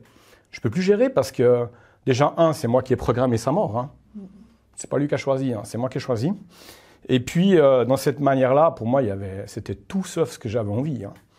Donc, je pense que la première alarme, ça a été quand je suis allé à B, puis que mon taurillon, il a dû attendre un bon moment.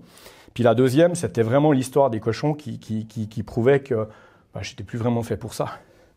C'est pour ça que quand ma vache, elle est morte au pré, puis que j'ai pu passer tout ce moment avec elle, et quand elle est vraiment partie, vu qu'elle était tombée dans un autre pré, ce que tu as vécu avec Tawaki, où les animaux sont venus, moi je l'ai vécu en vrai. De l'autre côté du pré, il y avait, je pense, une quinzaine ou une vingtaine de limousines, plus un énorme taureau. C'était des vaches, c'est des vaches allaitantes que je ne connaissais pas du tout. Hein. Et là, je me retrouve en levant la tête. Ces vaches sont venues, elles sont mises en rond. Et puis j'avais le taureau qui me soufflait derrière, là. Mais un peu comme toi avec Tawaki, tu ne réfléchis pas. Parce que finalement, c'est un moment qui est tellement magique que j'ai juste pu voir ces vaches lui dire au revoir. Après, on a pu charger notre vache, on l'a amenée aussi au déchet carné. Et moi, ce qui me dérangeait beaucoup là-bas, c'est que quand tu amènes tes animaux au déchet carné, en général, ils coupent la tête pour pouvoir l'emmener, pour l'analyser, pour voir s'il y a des problèmes de maladie de la vache folle et des choses comme ça. Et puis moi, avoir vécu 17 ans avec une vache, puis de lui dire maintenant il faut lui couper la tête pour envoyer la tête, j'ai dit les gars, vous vous démerdez, moi ça ne m'intéresse pas, vous faites ça même, vous me dites quand vous avez fini, et puis je pars, et puis c'est réglé, quoi. Parce que pour moi, c'était vraiment plus possible. C'était toutes des choses qui allaient à l'encontre du bon sens, quoi. Et puis, du coup, je peux rebondir, tu peux rebondir sur Hippie? On va rebondir sur Ouais. Hippie. On dépasse un petit peu du temps Ouais. en ce moment, mais on va rebondir sur Hippie. Et puis, du coup, après, j'ai appris qu'il y avait d'autres méthodes. Et là, je trouvais que pour moi, ces méthodes étaient beaucoup trop brutales. Et puis là, l'option qu'on a pu prendre par rapport à Hippie, pour moi, c'est quelque chose qui était plus que correct. Elle va vous raconter mieux que ça, parce que moi, c'est bon. Moi, je suis tranquille. Hippie, pour préciser peut-être, c'est la petite fille de Réglisse, donc ta vache que tu as accompagnée au pré, qui est morte dans tes bras. Et donc Hippie, c'est une vache que tu as cédée à Virginia, qui est allée au sanctuaire, donc avec Maya, la fille de Réglisse, et Hippie, qui est décédée là tout récemment, qui avait développé une maladie incurable, du coup dont tu vas nous parler, Virginia. Ce qu'il faut juste savoir, c'est que Hippie, c'était une vache, quand elle est née, il y avait un torsion de matrice, donc on a dû tourner la vache, on a dû tourner Maya pour pouvoir sortir le veau, quoi. Alors, ça paraît assez compliqué, mais finalement, ça se fait très bien. C'est juste une manipulation avec les pattes, hop, on la tourne, on tient le veau. Et puis, je pense que ça, déjà là, pour moi, ça a dû être un stress pour elle. Et puis, du coup, elle avait beaucoup de peine à être approchée. C'était une race Angus, donc c'est aussi des races qui sont aussi prévues pour être assez en liberté, hein, et puis pas trop de contact avec l'homme. Donc voilà, ça c'est vraiment important que vous reteniez que c'était pas une vache qu'on pouvait gratouiller facilement et puis qui était hyper sociable, quoi. Elle avait son caractère, elle a fait son job, mais il y avait ce problème vraiment de pouvoir la médiquer. La médiquer, la soigner. Voilà. On a parlé tout à l'heure avec Sophie de Adil le lapin, ça paraît tout bête, hein. Un petit lapin il faisait quoi, 5-6 kilos, même là c'était déjà difficile vu qu'il n'était pas coopérant et que j'avais l'impression d'être dans la contrainte, c'était beaucoup trop violent de mon point de vue aussi. Et je ne sais pas si vous avez déjà fait l'expérience avec des chats qui ne sont pas contents d'aller chez le vétérinaire, bon courage aussi, hein. Donc ça peut être une vraie séance de torture pour eux et pour nous. Moi j'ai accompagné des chats des fois chez le vétérinaire où on était 3, bref, donc c'est difficile. Et en fait je pense que là, parfois on ne mesure pas assez le fait que même si on est dans un sanctuaire où les animaux vivent le plus librement possible, dans le plus grand respect de leurs besoins, on n'a pas forcément le même lien, le même contact avec tous, quoi. Et là, il y a 40 et quelques animaux au sanctuaire, il y en a 2-3 avec lesquels j'ai pas un lien comme ça fort, avec lesquels je peux pas procéder aux soins de la même manière. Et donc pour ce qui est des soins courants, je suis obligée d'utiliser un petit peu la contrainte quand même. Typiquement pour les moutons, pour leur couper les ongles, je les asseille et puis je leur coupe les ongles, voilà. Mais c'est pas douloureux et c'est quelques secondes. Et quand on parle d'accompagner un animal comme un cheval, pour le coup, ou comme une vache de 700 kilos, c'est une autre logistique, c'est un tout autre rapport. Et en fait, Hippie, ce qui s'est passé, c'est que Hippie, quand elle est arrivée au sanctuaire, elle était très sauvage, inapprochable. J'ai réussi avec le temps quand même à l'approcher, à la gratouiller, à la brosser, ça allait. Toujours quand c'était vers les cuisses, le ventre, mais dès qu'on s'approchait de sa tête, hors de question, elle partait tout le temps. Et toutes les personnes qui sont venues au sanctuaire le savent, dès qu'on approchait d'Hippie, elle partait. Et en fait, Hippie, elle a développé l'actinomycose. C'est en fait un champignon qui se loge dans l'os de la mâchoire et qui fait décupler l'ossature. Donc en fait, son os a commencé à gonfler. Puis quand j'ai vu ça au tout début, je me suis dit, elle a peut-être un abcès dentaire ou quoi. Donc j'ai fait venir le vétérinaire. Je lui ai dit, bon, Hippie, c'est pas simple pour la soigner, mais on va quand même la mettre dans un box. À ce moment-là, j'arrivais encore juste à la mettre dans un box, puis à lui passer une corde autour du cou pour lui mettre un collier. Mais l'e-colle, impossible. Enfin, j'ai réussi 1 ou 2 fois, je pense, mais c'est tout. Et puis là... faut vous imaginer le truc, s'il y a des personnes parmi vous qui s'y connaissent un peu en soins infirmiers ou vétérinaires, pour sédater un animal, ou un humain d'ailleurs, on peut faire une première injection à la limite dans le muscle pour juste calmer un petit peu l'animal, mais l'anesthésie, vraiment, ça se fait dans la veine. Et en fait, quand on a un animal qui n'est pas coopérant, c'est très difficile, donc déjà de procéder à ça. Le vétérinaire est venu, on était 2 pour la contenir, on a quand même réussi à lui faire l'injection qui est sous la queue, pour le coup, chez les vaches. 1 injection, 2 injections, rien. Aucune réaction, vous savez ce que ça veut dire? Aucune. Alors que, voilà, on a quand même mis la dose. Et c'était juste pour observer ce qu'il y avait dans la bouche. On a quand même réussi à observer, il se trouve que c'était l'actinomycose, bref, je vous passe les détails. Depuis ce jour-là, c'était plus du tout possible que j'approche cette vache. Juste parce qu'on lui a fait une première fois une consultation, on lui a fait une perfusion aussi avec je ne sais plus quel produit pour aider à limiter la prolifération de ce problème. Depuis là, c'était plus possible en fait. Je pouvais plus. Elle savait que si je m'approchais d'elle vers un box, sans doute que j'allais de nouveau lui faire une perfusion ou une injection, etc. Donc c'était plus possible.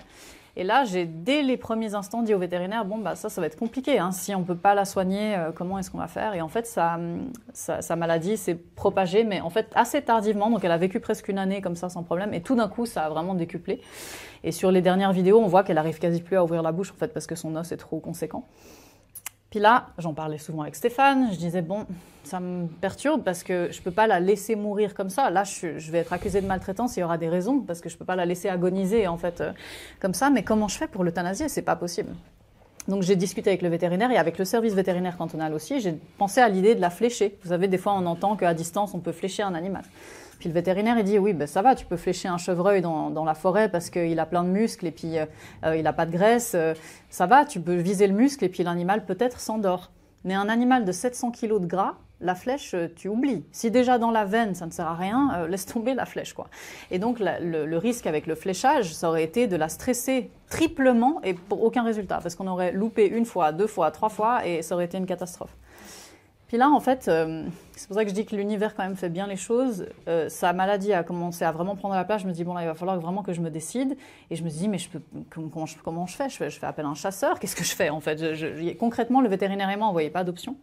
Puis là, Stéphane et moi, on fait une rencontre, je vous passe les détails, de quelqu'un qui se déplace à domicile dans les fermes pour abattre d'urgence quand il y a des grands animaux justement qu'on ne peut pas transporter.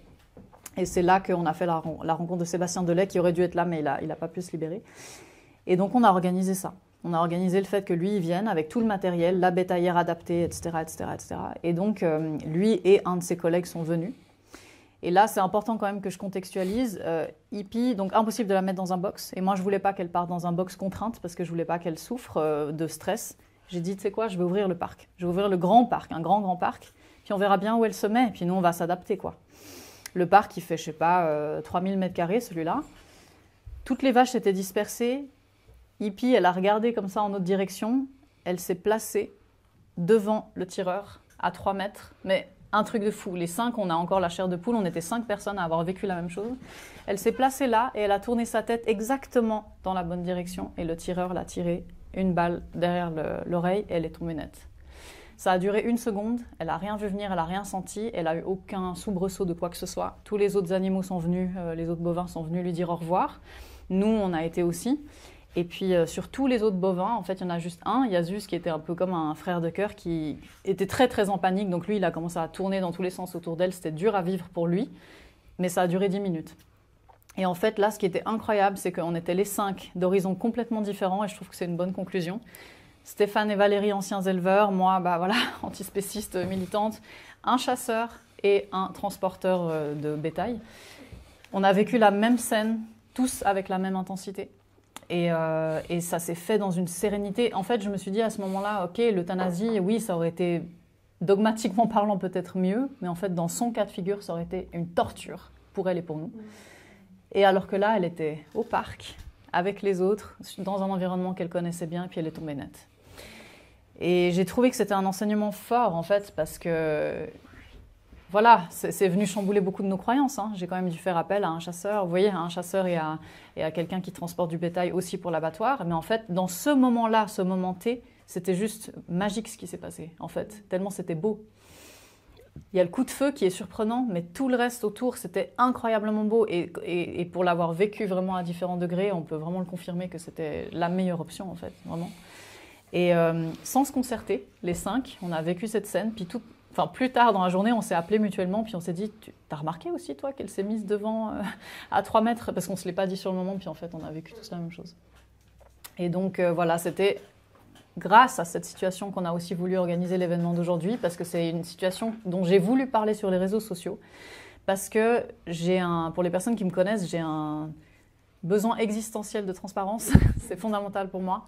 Et pour moi, parler de la réalité du sanctuaire, c'est pas juste faire des jolis selfies où on gratouille des animaux. La réalité d'un sanctuaire avec des animaux de rente, c'est aussi ça. C'est aussi comment on gère le concret et comment on tisse des liens avec des gens avec lesquels on est des fois drastiquement opposés pour dire que là, dans cette situation, en fait, c'était juste le contexte parfait pour l'accompagner, elle. Et là, on a dépassé tous les clivages, on a fait tomber toute la fierté et tout, parce qu'à ce moment-là, c'était juste incroyable de pouvoir vivre ça comme ça. Et je la remercie, Hippie, pour ce qu'elle nous a enseigné en termes de libre arbitre. Et ça nous a bien remis à notre place, je pense. Et juste pour que vous sachiez, du coup, cet événement, Hippie, ça a un peu été le déclencheur de cet événement parce que, donc, comme je disais, depuis 2021-2022, il y a eu plein d'événements, de décès qui ont provoqué, je pense, tout un cheminement, des enseignements. Mais là, avec ce décès et avec aussi les réactions que ça a provoquées sur les réseaux sociaux, alors les gens, dans l'immense majorité, ont largement compris la démarche, mais il y a aussi eu des réactions très choquées. Il y a aussi eu des réactions de questionnement, notamment par rapport aux fléchettes euthanasiantes. Beaucoup de gens qui ont aussi demandé, d'accord, on comprend qu'elles ne pouvaient pas être approchées, mais pourquoi ne pas avoir utilisé des fléchettes? Et c'est vraiment autour du décès de Hippie qui, de son vivant, ne voulait pas être approchée, mais en fait, c'est elle qui a provoqué quelque part cette rencontre aujourd'hui. Je pense qu'on peut conclure sur ces mots. Du coup, un immense merci à vous toutes et tous d'avoir été là aujourd'hui pour partager ça. Et on vous remercie beaucoup de votre attention et votre présence et votre bienveillance. Merci infiniment.